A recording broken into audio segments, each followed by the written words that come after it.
Man, who is excited about today's ups and downs? I know I am, because we got a little segment we're going to get into, and some people really mad, and some people really happy. This is what I live for. Does that make me a little bit of a loser? Yes. Do I care? No. Before we do get into AEW Dynamite though, thank you very much for voting in this week's WhatCulture Wrestling Retro Ups and Downs poll, and you did indeed vote for Vengeance 2001, which now seems really topical, because that's when Chris Jericho became the Undisputed Champion, and then he was doing this. Oh man, it's like Christmas. But my name is Simon Miller, thank you very much for watching me. We take the finger of power, and that's right, today we are giving the good bits and up and the bad bits are down from the latest episode of All Elite Wrestling Dynamite.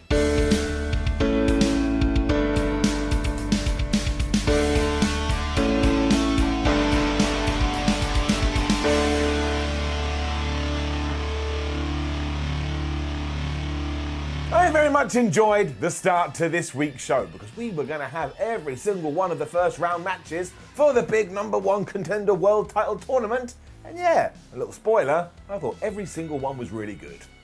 We kicked things off with Wardlow versus Jungle Boy, and this was just your classic David versus Goliath encounter. Like the boy from the jungle wanted to be all quick and fast, and the low Ward, he wanted to be strong and powerful, because that just fits how they look. And sometimes that's the best way to present professional wrestling. I'm worried that Jim Ross actually thinks we found Jungle Boy in a wood, because at one point he said, we've seen him grow up in front of our eyes. Which is not true, not like a caveman that we thawed out of ice. And basically this was Jungle Boy getting beaten up, mounting a very good comeback, until he got hit with just the craziest F10. I think he's still spinning around. He lost. Wardlow going through to the next round. Jungle Boy does need a big win soon, but it will come, so calm down, hold your horses. And also, the good thing about keeping Wardlow in is that whoever he takes on next, he's going to be like this terrifying roadblock and will get every fan to go, well, I don't think he's going to win, but maybe. Smart. This was really well done, as was Eddie Kingston from last week.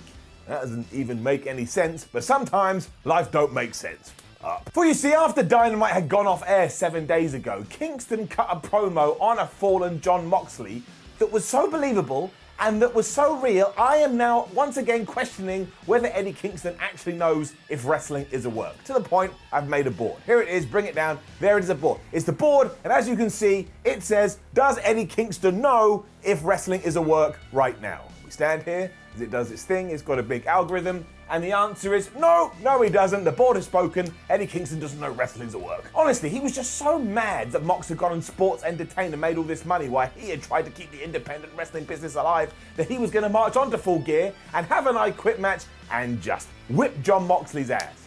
I actually think he's going to do this because he doesn't know how to do anything else. This isn't something I knew that I wanted, and it's going to be nuts. And now we're getting round 2, and I'm super pumped. And I will say this, at the start of 2020, if you went towards the end of the year, we're gonna get Jon Moxley versus Eddie Kingston and Roman Reigns versus Jey Uso, you, my friend, would have been a dirty liar. Although also a savant. The champ then responded to this by saying, okay, well that's cool, Eddie. Well, one of two things is going to happen at the pay-per-view. One, I'm gonna beat you so much you become my friend again, or two, it will be the end of you. I mean, flub me sideways. This is great though, because it finally allows me to bring my kill 'em counter to All Elite Wrestling. It's been exclusive to Impact over the last few weeks, and if you watch Ups and Downs, you will know. But just to catch you up to speed, it's just a little counter, which does indeed count every time a professional wrestler threatens to murder their opponent or just someone they're really mad at. It's up to 2 at the moment because Eric Young just walks around Impact saying he's going to kill everyone, but now Jon Moxley can join the board. It's up to 3.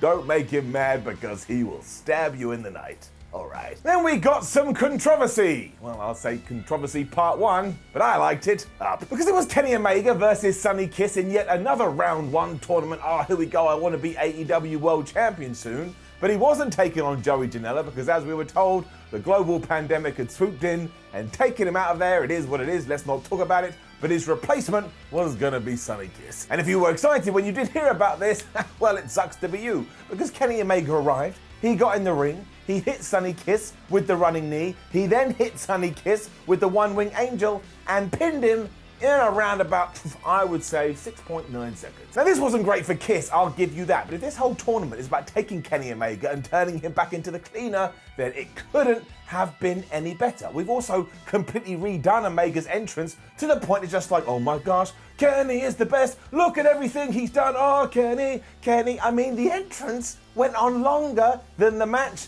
and you bet your ass that was intentional. I thought all of this was sublime. I mean, he was like the Terminator here. Wink, wink, nudge, nudge, you get it. And this really, really will just elevate him right up the top of the card, which so many of you have been asking since October 2019. So don't get mad when all of a sudden it's handed to you. Just be excited, because this is going to be so damn good. We then found out that Orange Cassidy is getting another shot at the TNT title. It does make sense given that last week we had a draw, and when the Fruit was being interviewed here by Tony Schiavone, he pretended to be Bill Belichick.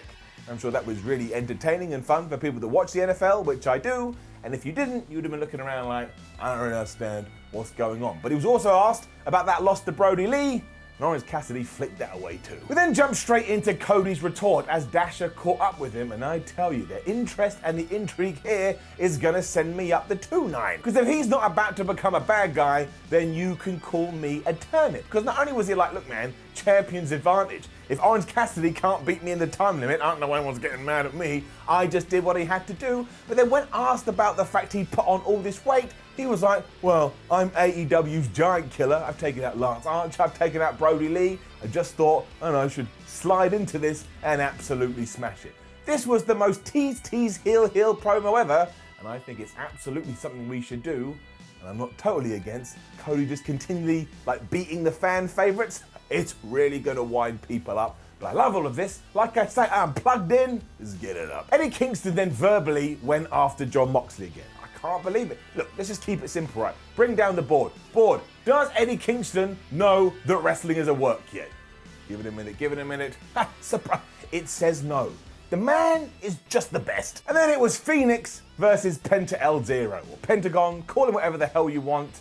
Just unreal. Up. I mean, this was just awesome. As ever, if you expected anything else, you're probably living in a fish tank, because you know what's going to happen when two dudes like this get in the ring. And I can't even give you anything. You have to sit down, you have to watch it, and you just have to sit there with a stunned look on your face as these two fly around beautifully like birds. If I tried to do 85%, no, I'm kidding. If I tried to do 100% of the things that they did, I would be dead. There was this horrible moment when Phoenix did a Hurricane Rana off the top rope and landed right on his head, and honestly, I thought he'd snapped his neck.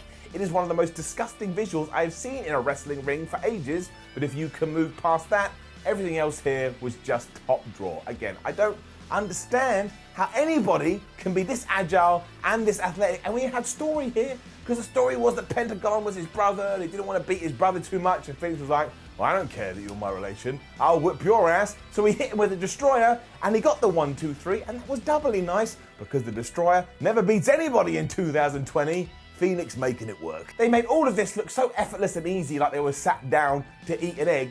And at one point, Phoenix like jumped on the top rope and then jumped on the turnbuckle and then did this corkscrew thing. I don't even know how to describe it. I think the fact he wears a mask is because he's an alien, because he doesn't come across as human. No human can do the kind of stuff that he does. Anyway, Phoenix going through to the next round. We had a video packages with the best friends apologizing to Miro and Kip Sabian because they destroyed their arcade machine last week, and I don't think it's going to work. And then we had a promo with the Dark Order and Colt Cabana, and essentially, if you watch BTE, you would have got what was going on, and if you didn't, once again, you would have been baffled, but it was fine. And then yeah, that segued into Colt taking on Adam Page in the amazing tournament to become the world champion #1 contender guy. Shock horror.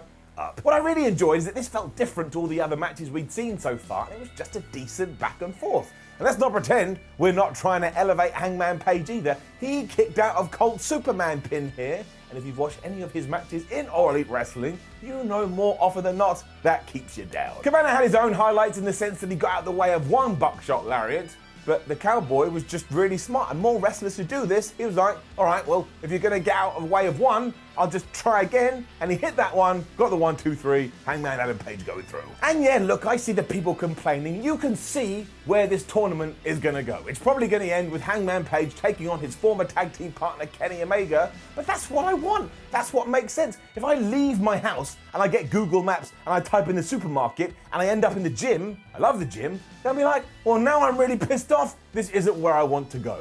sometimes the simplest things are the best. Another video, Kat reminded you that Matt Hardy and Sammy Guevara are going to go at it again, and I know it gives us all the fear. And then when we came back to the stage, Team Taz was there, and they had a message for Willie Hobbs. They demanded an answer because, of course, last week they said, look, man, do you want to join Team Taz? And as of yet, they haven't heard nothing. And Taz also really hates Darby Allin, especially because he was walking backstage recently, and Tony Khan, in a little bit of an immature situation, called him in and went, Taz, if Ricky Starks had beaten Darby Allin, he would now be going after the TNT title, but unfortunately I've got to give that shot to Darby. And as Taz told us, this really burned his ass. Yeah, not my words. Taz said, it burns my ass. It all ended with a promo from Ricky Starks. If you take a step back and glare at him, he does kind of resemble a Street Fighter character, and I mean that as a massive compliment. And this was more of just something to catch you up to speed with everything else that's been going on. It's not really something you would have written home about. And also, you don't write home anyway. Who is writing home in 2020? You don't even text, and you don't even call because you're a terrible child. Absolutely brilliantly too, Ricky finished his barrage of words by saying that he's gonna put Darby Allin in the grave. I never thought I'd be able to do this twice. There it is, there's the kill him counter. Ricky Starks, you're going up on the board because you're gonna murder Darby and you're gonna dig his grave. That is 4. And then you won't believe what happened next. So I was going to do the whole thing like that, but then realised for the amount of love I'd get for it, there would also be the equal reaction of hate, and I'd probably die, but let's at least dress the part. Right, there you go, that's better. But yes, the steak dinner that had been announced all week between MJF and Chris Jericho actually turned into a full-blown musical with dancing and cheesy, corny looks into the camera. Now, this was the last thing that I, and of course all of you, expected, but just to tell you where I'm at, I loved it. I loved it because they did it even knowing what the reaction could be. I love that they threw themselves into it with no regard whatsoever, and I also loved it because this is exactly what professional wrestling should be. I've said it before, and I'll say it again. The only barriers to entry when it comes to a segment in the world of sports entertainment should be you ask everyone involved, do you want to do it? Do you want to do it? Do you want to do it? And if you get yes, yes, yes, you should do it. It doesn't mean that everyone's going to enjoy it. It doesn't mean you aren't going to get some backlash on the internet, but it ties into Impact. This week on Impact Wrestling, they basically had a stipulation that was, if I beat you, you have to resurrect a dead guy. Now, did I like that? No, not massively, but I want all of this, otherwise how boring is professional wrestling going to be? Promo match, promo match, promo match. And there's nothing wrong with promo match, but I want creativity and I want something different, and that's what this was. Just rubbed in my face. The payoff from all of this is that next week we're going to have a town hall meeting where the inner circle is going to ask the common man whether they think MJF should join the group. And look, just to draw a line under all of this, I showed it to my girlfriend who does not watch wrestling, and she said, well, this is the kind of wrestling I can get behind. Expand the net, my friends. Don't close it off. And with that said, I tell you what, I'm gonna give it an up. This is getting it up. Britt Baker then beat King. I think that was her name, you'll have to forgive me. It was kind of a little bit of a match, but Britt Baker basically felt in control, and she won with the lockjaw. This was just a great way to reintroduce the Britt Baker character onto television, as she can now have matches again. The only real thing I don't get, and we've talked about it before, so I'll keep it nice and brief, is that we don't do more with Shida, who is the AEW Women's Champion. Or whatever. We then learned that Sammy Guevara and Matt Hardy are going to have an Elite Deletion match at Full Gear, and I'm just so scared. I just hope these two know what they're doing, and I hope nothing bad happens, because every time they do try and fight, something terrible does occur. And then we had a video with Steve-O from Jackass and Darby Allin, and Darby Allin got in a body bag and he rolled down a half pipe. I felt like his dad. I'm just so worried for him. I don't even know. I don't even know, let's move on. It's then time for our main event, and I tell you, we were this close to downtown, because when the Butcher and the Blade arrived, they were back with the bunny, and I was like, if AEW doesn't explain why all of a sudden she is back in the fold, I am going to lose all of my hair. Thankfully, Excalibur did fill us in, and we saw a video from AEW Dark when it happened, so everything is okay. But that said, does anybody know what the actual narrative here was? Like, she left the Butcher and the Blade, and she wasn't the bunny anymore, and then she had a relationship with QT Marshall and was in a tag team with Brandy Rhodes. The Nightmare family didn't really trust her, but now she's gone back with the Butcher and the Blade. I mean, I don't know what any of that is, and if somebody asked me to explain it, I wouldn't be able to do it, When you wrap that up in a big ball, I'm very sorry, it does actually have to get it down. Which was not the case for the match that was going to determine the new number one contenders for the tag team titles. I mean, my word. FTR was on commentary to watch the Young Bucks taking on Private Party, taking on the Butcher and the Blade, taking on Long John Silver and Alex Ryan Reynolds. And really, I think from now on, if somebody says to me, "Oh, Simon, can you tell me where to start with All Elite Wrestling?" I'm just going to say, watch any of their tag matches. It's got to be some of the best wrestling you see on television. There was a lot of fun throughout as well. At one point, Sammy Guevara and Matt Hardy were fighting at ringside because you know those two get on. And then probably they just exploded into dust because life has it out for them. And halfway through, the Dark Order also basically tried to recruit the Butcher and the Blade into their group. I thought that was quite funny. All the teams at one point had a pinfall ready, but Matt and Nick Jackson kept breaking it up. And when they were ready to strike back with the Meltzer driver, it came down to Mark Quinn to stop it. I mean, they were this close from hitting it. It also allowed Cassidy to roll up Matt Jackson, but he knows he's been watching all the professional wrestling he can and realizes that if somebody gets you in the most devastating move in all of sports entertainment, the surprise roll-up, you have to reverse it straight away. That's what he did. The referee counted 1, 2, 3. The Young Bucks are now your number one contenders for the Tag Team Championships. And it goes to show, you can do surprise roll-up or surprise pin finishes, but just do them in moderation, they serve a purpose. FTR went to the ring afterwards and offered their new challengers a beer, but they slapped it out of their hands because they're like, it's not the time to drink, when a masked man appeared with a chair and started beating up the Young Bucks. He also gave Nick Jackson a spiked pile driver, and they Pillmanized Matt Jackson's ankle, which is when you get a chair and you just stamp on it. I was like, what is going on? Who is this guy?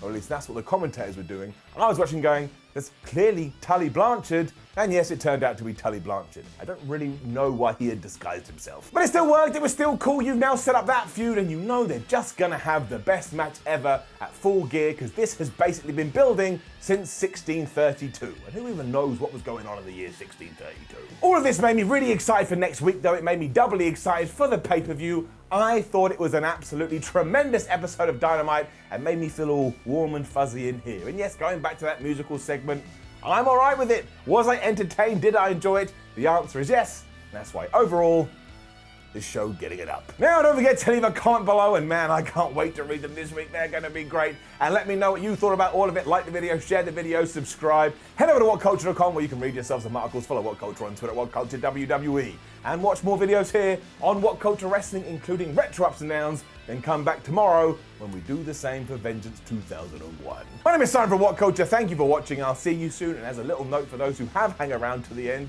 usually I can't stand musical theatre. This just lit me up. See ya.